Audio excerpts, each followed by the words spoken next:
ठाकरे हे सुबुद्धी घेऊनच जन्माला आलेत असं वक्तव्य संजय राऊत यांनी केले। शेलार आणि फडणवीस मुंबईत ठाकरेंमुळेच आहेत, नाहीतर कबूतर हाकायला गुजरातला जावं लागलं असतं असं वादग्रस्त वक्तव्य देखील संजय राऊतांनी केले।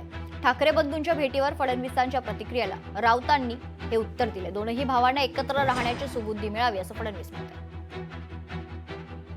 मला असं वाटतं की श्री गणेशाने सुबुद्धी दिली आहे, त्यामुळे भाऊ एकत्रित आहेत, ते एकत्रितच राहावेत अशी सुबुद्धी त्यांना मिळत राहावी अशी गणेशाच्या चरणी प्रार्थना। देवेंद्र फडणवीस यांनी ज्या शुभेच्छा दिलेल्या आहेत त्या शुभेच्छा या क्षणी महत्त्वाच्या आहेत की दोन भाऊ एकत्र राहावेत असं त्यांना खरोखर मनापासून वाटतं आहे।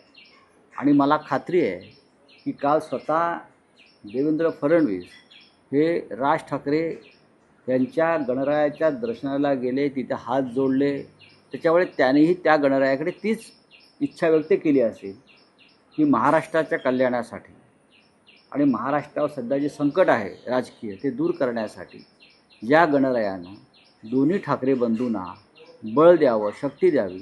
नक्कीच देवेंद्रजींची हीच भूमिका असावी। लोकशाही मराठी ऐका, पहा, जागरूक रहा।